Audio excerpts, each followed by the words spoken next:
मला काहीतरी वेगळीच गडबड वाटते. म्हणजे म्हणजे मला म्हणा मगाशी असं वाटलं की मी बहुतेक सावीला बाहेर पाहिलं की काय. काय? आणि आता या दोघी दार उघडत नाहीयेत. आई अगं मला सुद्धा थोड्या वेळापूर्वी तिला बाहेर बघितल्यासारखं वाटलं होतं, पण नंतर मी घरी आलो, खोलीत बघितलं तर ती झोपलेली होती. अरे झोपली होती मग मी दार का नाही उघडते?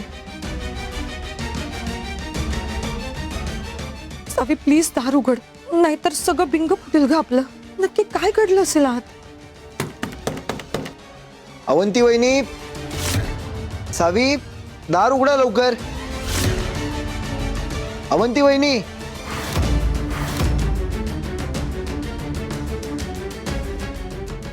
मला वेगळीच शंका येते. म्हणजे आपल्या दोघांनाही एकसारखा भास कसा होईल ना? मला वाटतं आपल्या नकळत ती कदाचित बाहेर गेली असेल. नाही आई, सावी का बाहेर जाईल? एकतर तिची तब्येत बरी नाही आणि मगाशी मी बघितलं की तिला ती झोपलेलीच होती. अवंती, अवंती अगं दार उघड अवंती.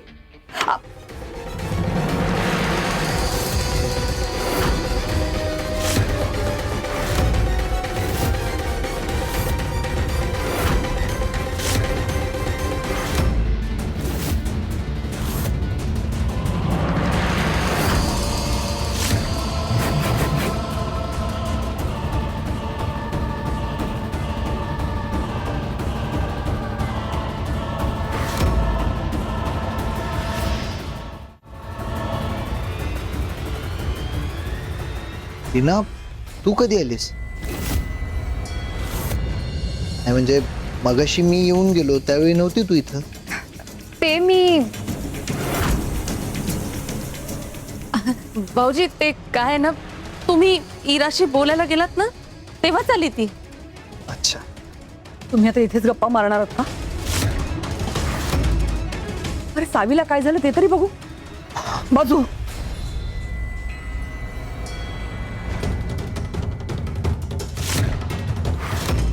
ही तर खरंच इथे झोपली. आई अहो तेच तर सांगत होते तुम्हाला.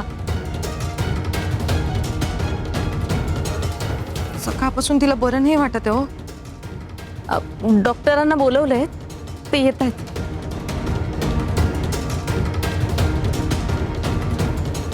फ्रेंड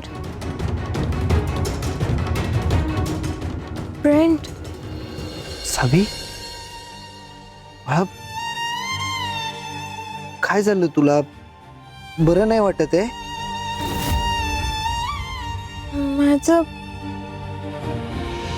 माझं डोकं दुखतंय. मी डोकं चेपून देतो. हा,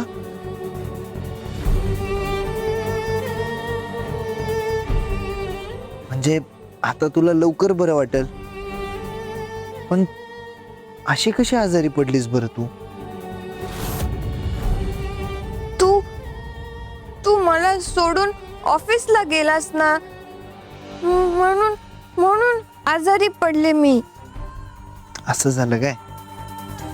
बरं मग आता ना मी माझ्या सावीला सोडून कुठंच जाणार नाही.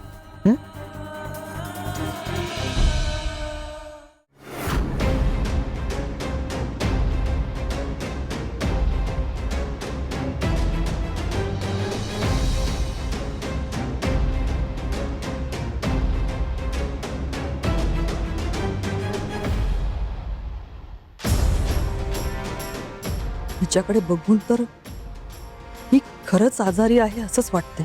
पण मग त्या बाईच्या घरी चौकशीसाठी गेलेलं कोण गेलं असेल?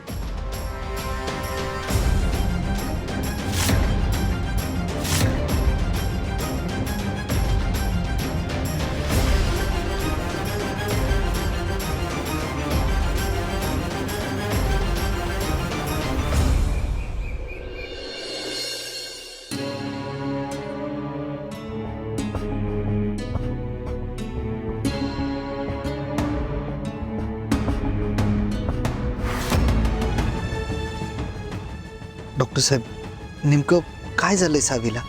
व्हायरल असेल असं वाटतंय.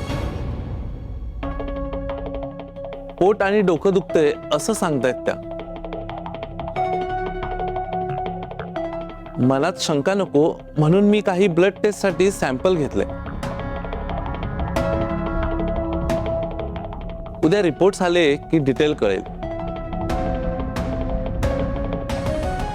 तोपर्यंत हा औषधांचा डोस आहे, हा मिस करू नका.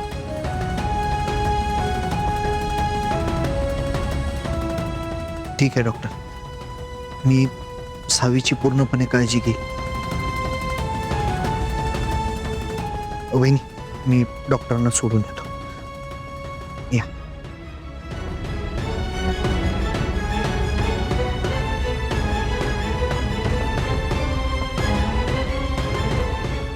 काय ग, एवढी आजारी असताना सुद्धा धडपड करून एवढ्या कष्टाने त्या बाईचा शोध घेतला तरी काही हाताला लागला नाही. हो ना ताई, आणि ती बाई ती पण आता कुठं गायब झाली काय माहित. तिला आता कसं आणि कुठे शोधायचं? पैशांच्या जीवावर आहे ना दामिनी मॅडमांनी सगळे पुरावे गायब केलेत. आता कसा शोधायचा आपण पुरावा? असं जर चालत राहिलं ना तर दामिनी मॅडमांना त्यांच्या चुकांची शिक्षा कधीच मिळणार नाही वहिनी.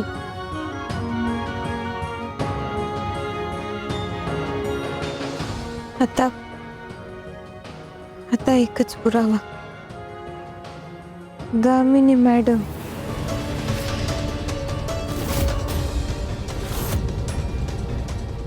दामिनी मॅडमचं सत्य त्या सांगणार.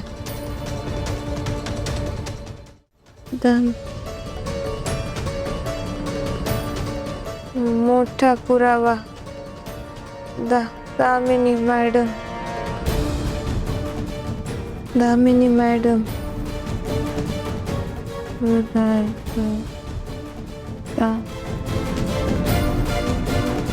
काय?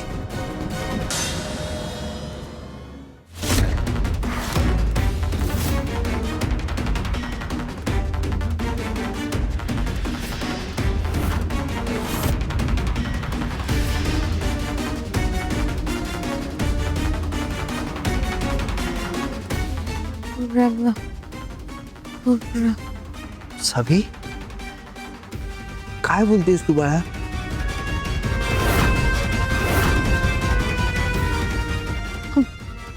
बघा ना भाऊजी, एवढी आजारी आहेत, इतकी ग्लानीत आहे की ती काय बडबडते काही कळतच नाही. बरोबर आहे तुमचं वहिनी. मी एक काम करतो, मी इथंच बसतो सावीजवळ. पण ती एकदा झोपेतनं उठली ना की तिला भूक लागल लगेच. तुम्ही जरा तिच्यासाठी खिचडी बनवता का? हो करतो ना. नीता चल, आलोच.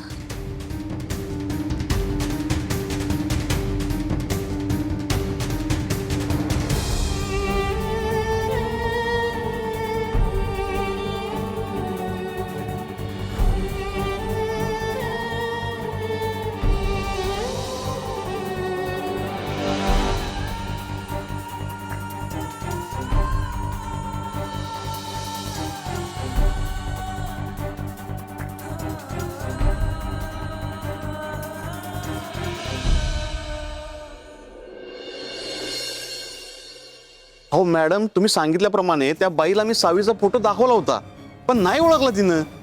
मग तेच तर मी सांगतेय, हे डोकं नक्कीच सावीचं नाही. मला माहितीये ना, तिला लागले वेळ, ती स्वतःला ओळखत नाही. मला नाही वाटत हे सगळं सावीने केलं असेल. पण मॅडम, ती बाई नक्की कोण होती? तेच तर शोधून काढायचंय आपल्याला. ना तुम्ही एक काम करा, आजूबाजूला चौकशी करा. सीसीटीव्ही फुटेजमध्ये कुठे काही रेकॉर्ड सापडतोय का बघा. हा, लवकरात लवकर ती मुलगी आपल्याला सापडली पाहिजे आणि तिचा कायमचा नायनाट करायला हवा आपल्याला. हो मॅडम, मी लगेच कामाला लागतो. आणि काही कळलं तर मला लगेच फोन करा. हो मॅडम.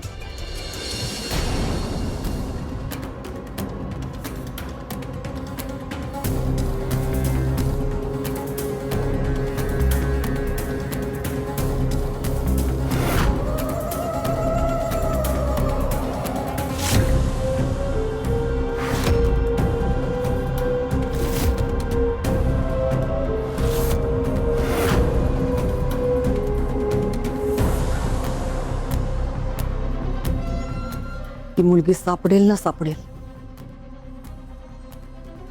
पण सावी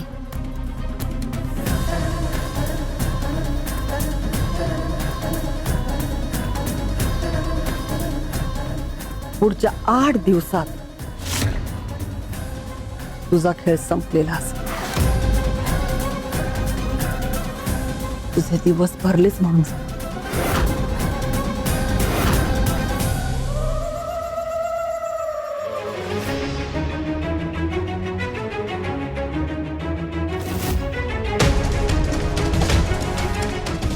खेळ तर संपलेला असेलच, पण माझा नाही, तुमचा. पुढच्या 8 दिवसात तुमचा खेळ संपलेला असेल दामिनी मॅडम, आणि हा या सावीचा शब्द आहे.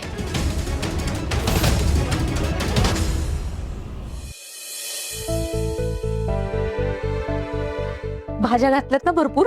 हे कसं आहे तेवढंच पौष्टिक पोटात जाईल पोरीच्या. हो ताई, भरपूर भाज्या घातल्यात. अरे वा, खिचडी झाली वाटतं. हो आई. तुम्ही एक काम करा ना, हॉलमध्ये खूप पसारा झालाय, कोणी आलं तर बरोबर नाही वाटणार ना, तो जरा आवरून घ्या. बाकी सावीला खिचडी नेऊन द्यायचं काम मी करते ना.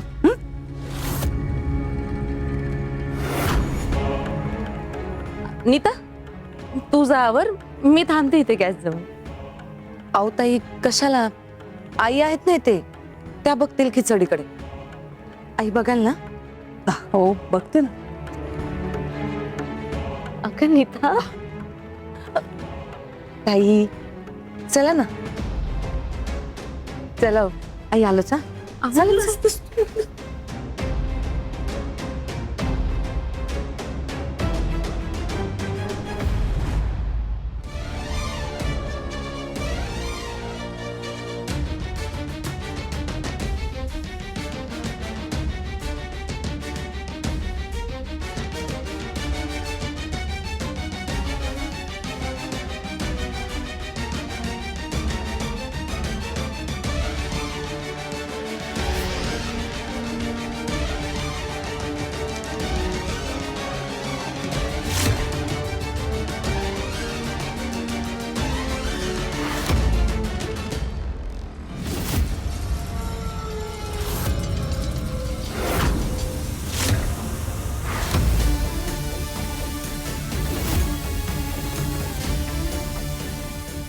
सावी, तुझ्या आयुष्यातला अजून एक दिवस कमी झालाय.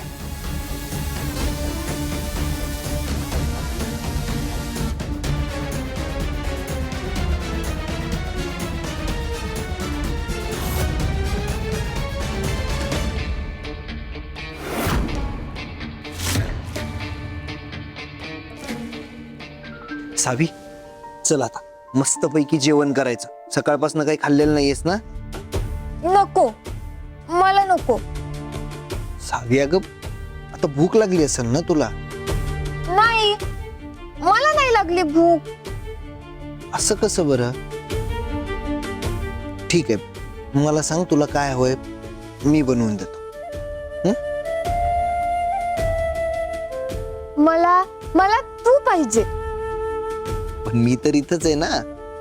पण तू मला सोडून जायचं नाही. छान, मग काम कोण करणार?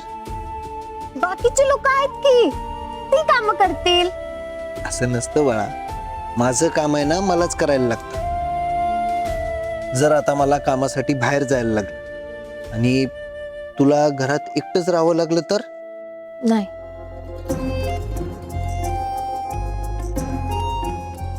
तू मला कधीच कुठंच सोडून जाणार नाही, आणि मी कधी एकटी पडणारच नाही.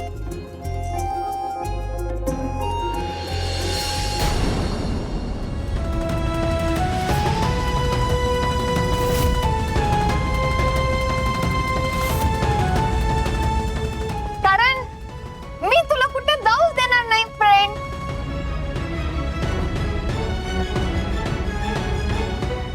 आणि आपल्याला कोणी वेगळं करूच शकणार नाही. मी आहे ना.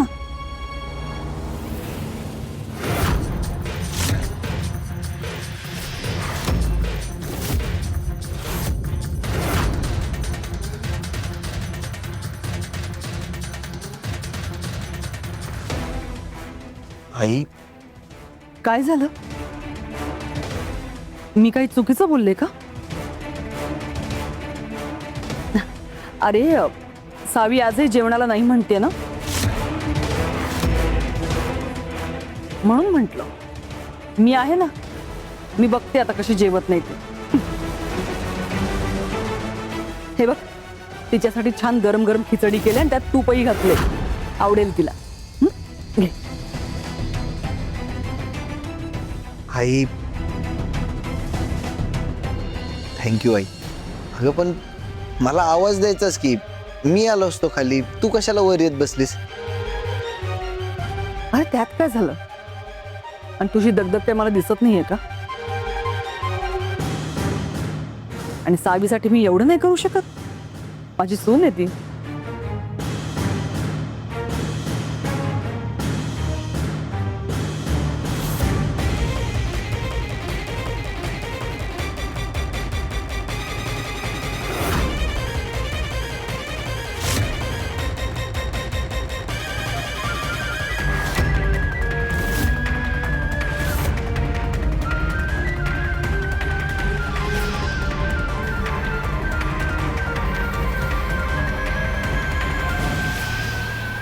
मी तर अगं सावीला ती खिचडी खाण्यापासून आत्ताच्या आत्ता थांबावं लागेल.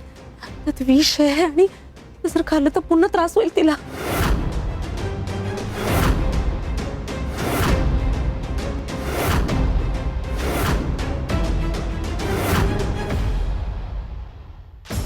सावीची काळजी तर मला घ्यावीच लागेल ना, जीव घ्यायचा आहे मला तिचा. आणि मग इतकं महत्वाचं काम दुसऱ्याला कसं देऊ शकते मी? तो आनंद फक्त मला मिळायला हवा. ताई नाही होणार, तिला काही होणार नाही. नीता, आईंनी विष घातलंय त्यात तुला माहितीये ना. घालू दे, सांगितलंय ना तुम्हाला, काही नाही होणार तिला. अगं तू असं कसं म्हणतेस काही होणार नाही? त्या खिचडीत विष आहे माहितीये ना तुला. हो ताई, तुम्हाला सांगितलं ना मी, नाही काही होणार तिला.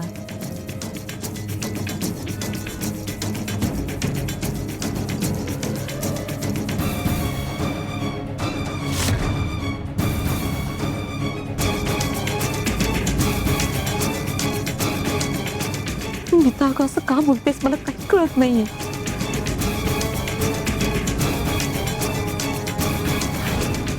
वहिनी, आता मी तुम्हाला काय सांगते ते नीट ऐका. दामिनी मॅडमचं लक्ष डायव्हर्ट करायचं असेल तर आधी ती विषाची बॉटल बाहेर घेऊन ये आणि मुद्दाम धैर्यांसमोर त्या बाटलीबद्दल त्यांना विचारा. ओके? म्हणजे आता त्यांचं सत्य बाहेर येणार या भीतीने त्यांचं लक्ष डायव्हर्ट होईल आणि मग तेवढ्यात मी आणि पराग आतमध्ये जातो. कळलं?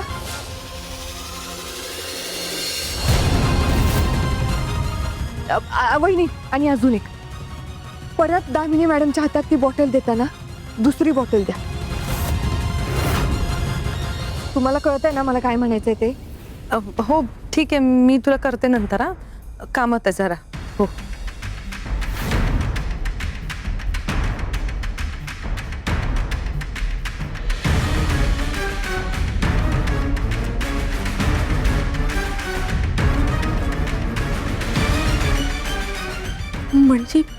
म्हणजे आईने तुझ्या हाताची बाटली बघितली होती, ती बाटली खोटी होती.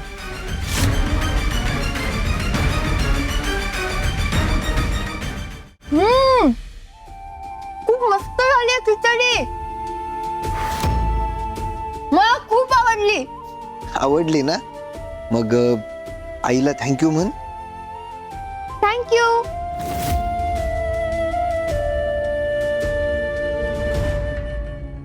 सावी, धैर्यावर खूप प्रेम आहे ना तुझं. असंच प्रत्येक घासाला त्याच्याच हातून तुझ्या पोटात आता विष जाणार आहे आणि तू क्षणोक्षणी मृत्यूच्या जवळ जाणार आहेस.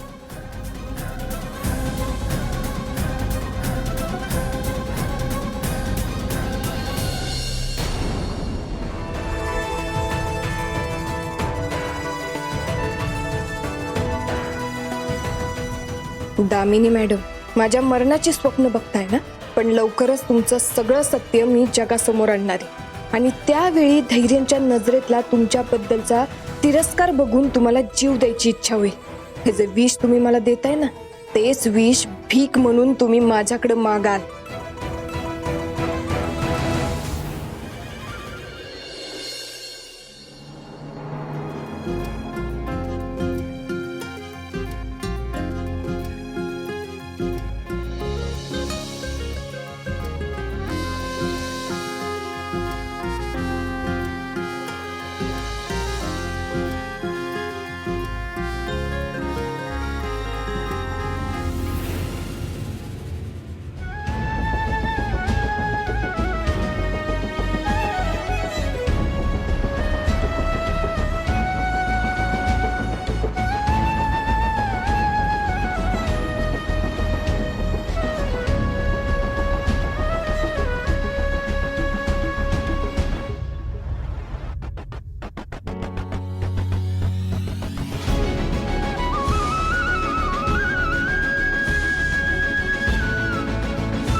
सॉरी धैर्य, मी तुमच्यापासून खूप गोष्टी लपवते. स्वतःच्याच घरात अशी चोरासारखी वागते, लपून छपून फिरते. पण आता फक्त थोडेच दिवस, लवकरच तुम्हाला सगळं खरं कळलेलं असेल.